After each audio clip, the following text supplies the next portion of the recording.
ನೋಡಿ ನಿಮ್ಮ ಇಂಥ ಇನ್ವೆಸ್ಟಿಗೇಷನ್ ಆಫೀಸರ್ ಇದ್ದಾನೆ ಅಯೋಗ್ಯ ಅಂತ. ಎಷ್ಟು ಜನ ಕಳಿಸಿದ್ದಾರೆ, ಎಷ್ಟು SP ಆಕ್ಷನ್ ತಗೊಂಡಿದ್ದಾರೆ. They also have something called list pendants register, my lords. Any orders You are right. Any orders passed by any court, a copy is sent to the concerned subject. Exactly sir. ಇಲ್ಲಿ ನಮ್ದು judgement ಬರೀತೀವಲ್ಲ sessions court, ಅದನ್ನ DC ಕೊಡ್ಬೇಕು ಅಂತಿದೆ. DC ಎಷ್ಟ್ರಾಗಿ act ಮಾಡಿದಾನೆ ಹೇಳಿ. ಆಮೇಲೆ ಈ charge sheet ಹಾಕ್ದಲ್ನೇ ಆರೋಪಿಗೆ ಹಿಂದಿನ ಬಾಗ್ಲಿಂದ ಹೋಗಕ್ ಬಿಟ್ಬಿಡ್ತಾರೆ ಪೊಲೀಸರು. 90 ದಿವಸ 60 ದಿವಸ ಟೈಮ್ ಇರುತ್ತೆ, depending upon the nature of the offence. ಅದರಲ್ಲಿ ಚಾರ್ಜ್ ಶೀಟ್ ಹಾಕೋದಿಲ್ಲ ಅವನು. ಆಸ್ ಎ ರಿಸಲ್ಟ್ ಅವನ ಆರೋಪಿ ಹೊರಗಡೆ ಹೋಗ್ಬಿಡ್ತಾನೆ. ಅದು ಇಂಡಿಫೀಸಿಯಬಲ್ ರೈಟ್ ಅಂತ ಹೇಳ್ತಾರೆ ಸುಪ್ರೀಂ ಕೋರ್ಟ್ನವ್ರು. ಅದು ಹೌದು ಹೌದು, ಅದರಲ್ಲೇನು ಎರಡು ಮಾತೇ ಇಲ್ಲ, ಆಯ್ತಲ್ಲ. ಅವನು ಹೋಗಿದ್ರೆ ಅದನ್ನ ಆ ಜಡ್ಜ್ ಬರ್ದವನು ಹೇಳಬೇಕು, ಇದು IO ಮಾಡಿದ ಮಿಸ್ಟೇಕಿಂದ ನಾನು ಇವನನ್ನ ಬಿಡ್ತಾ ಇದ್ದೀನಿ, ಇದ್ರದೊಂದು ಕಾಪಿನ SP ಕೊಡಿ ಅಂತ ನಾ ಕಳಿಸಿದ್ದೀನಿ. ಒಂದೇ 2 ಕೇಸಲ್ಲೇನೋ ಅಲೋ ಮಾಡ್ಬೇಕಾಗಿ ಬಂತು, ಅಲೋ ಮಾಡಿದ್ದೀನಿ. ಉದಯ್ ಮೋಹನ್ ಲಾಲ್ ಆಚಾರ್ಯ ಅಂತ supreme court constitution bench judgment. ಅದು ಇತ್ತೀಚಿನವರೆಗೂ ಆಯ್ತು, ಸಾಧ್ವಿ ಕೇಸ್ವರೆಗೂ ಆಯ್ತದು. ಸೇಮ್ ಥಿಂಗ್, ಕಾಂಪಿಟೇಷನ್ ಡೇಟು ಎಲ್ಲ. It is an indefeasible right of the accused ಅಂತ. ನಾವೇ ಕರೆದು ಬಿಡ್ಬೇಕು ಅವನಿಗೆ, ಏನಪ್ಪ ಬಾಂಡ್ ಕೊಡ್ತೀಯಾ, ಹೋಗ್ತೀಯಾ, ನೋಡಿ ಬಿಡ್ತೀನಿ ಅಂತ. ಅದಾದ್ಮೇಲೆ ಆರ್ಡರ್ ಕಾಪಿನ ಜಡ್ಜ್ ಇವ್ರು ಕಳಿಸ್ಬೇಕು SP ಗೆ. ನೋಡಿ ನಿಮ್ಮ ಇಂಥ ಇನ್ವೆಸ್ಟಿಗೇಷನ್ ಆಫೀಸರ್ ಇದ್ದಾನೆ ಅಯೋಗ್ಯ ಅಂತ. ಎಷ್ಟು ಜನ ಕಳಿಸಿದ್ದಾರೆ, ಎಷ್ಟು SP ಆಕ್ಷನ್ ತಗೊಂಡಿದ್ದಾರೆ. ಇದುವರೆಗೆ ತನಕ ನನ್ನ ಗಮನಕ್ಕೆ ಬಂದಿದ್ದು ಯಾವುದೂ ಇಲ್ಲ. ಅದಾದ್ಮೇಲೆ SB ಸಿನ್ಹಾ ಅವ್ರು ಇನ್ನೊಂದು ಜಜ್ಮೆಂಟ್ ಬರೀತಾರೆ. ಅದು ಸರಿ ತಪ್ಪು ಅಂತ ನಾವು ಹೇಳಕ್ಕೆ ಇಲ್ಲಿ ಕೂತ್ಕೊಂಡಾಗಲ್ಲ, ಸುಪ್ರೀಂ ಕೋರ್ಟ್ ಜಜ್ಮೆಂಟ್ ಅಷ್ಟು ಗಮನಕ್ಕೆ ಹಾಕಿರ್ತೀನಿ ನಿಮಗೆ. ತಿರ್ಗಾ ಚಾರ್ಜ್ ಶೀಟ್ ಹಾಕಿದ್ಮೇಲೆ ಅವ್ನು ಒಳಗೆ ಕರ್ಕೋಬೇಕು ಅಂತ. ಇಟ್ಸ್ ಎ ಚಾಪ್ಟರ್ 21 ಅಲ್ಲಿ ಆಗಿರೋ bail. No question of granting bail, you have to cancel ಅಷ್ಟೇ, ಸೀಕ್ ಫಾರ್ ದಿ ಪ್ರಾಸಿಕ್ಯೂಷನ್. ತಿರ್ಗಾ ವಾಪಸ್ ಕರ್ಕೊನಕ್ಕೇನು ಕೇಜ್ರಿವಾಲ್ ಬೇಲ್ ಕೆಟ್ಟೋಯ್ತೆ ಅದು.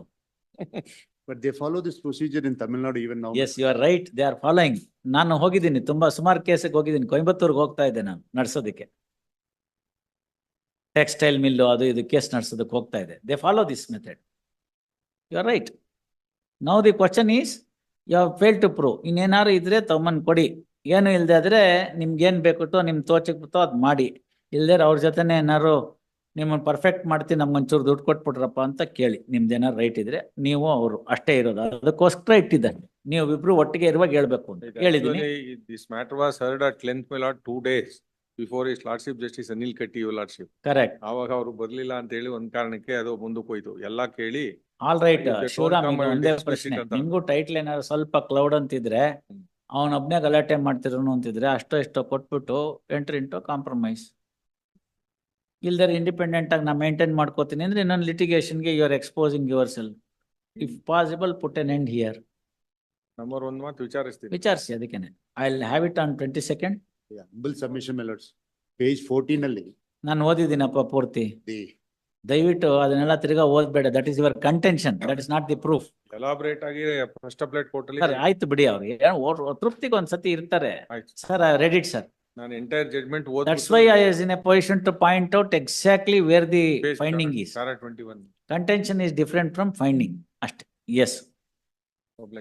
Delist on 22/6 heard Shri Jagdish ಅಲ್ವಾ ತಾವು? My lord, Velanki Ravi. ಸರಿ, Velanki, VELLANK. ವೆಲಾಂಕಿ ರವಿ. ವೇಲಂಕಿ ರವಿ. ಅದು ವೇಲಾಂಕಿನೋ ವೆಲ್ಲಂಕಿನೋ? Velanki Ravi. To hear respondent release this matter on 22/6. ಏನಾದ್ರು ಸಾಧ್ಯವಾಗುತ್ತೆ ನೋಡಿ, ಡಿಕ್ಟೇಟ್ ಮಾಡಿ. ಮಹೇಶ್ ವಿವೇಕ್ ಹೊಳ್ಳ. ಜನಗಳು ಅಡಮೆಂಟ್ ಇರ್ತಾರೆ ಸ್ವಲ್ಪ, ಅದಕ್ಕೋಸ್ಕರ ಇಷ್ಟು ವರ್ಷ ಆಗೋದಿಲ್ಲ, ಅಡಮೆಂಟ್ ಇರ್ತಾರೆ. ನೋಡೋಣ, ಲೆಟ್ ಮಿ ಸಿ. ಟ್ರೈ ಮಾಡಿ. Mahesh Vivek Holla, none present on behalf of the appellant, release this matter tomorrow. ಆಗಲ್ವಾ ಲಿಸ್ಟು? ಬೆಳಗ್ಗೆ ಟೈಮ್ ಕೇಳಿದ್ರಲ್ಲ, ಅದಕ್ಕೋಸ್ಕರ. ಆಯ್ತು, ಗೊತ್ತಿದೆ. ಇದನ್ನ ನೀವು ಹೇಳಿ ನಾಳೆಗೆ ಅಂತ. ಎಸ್.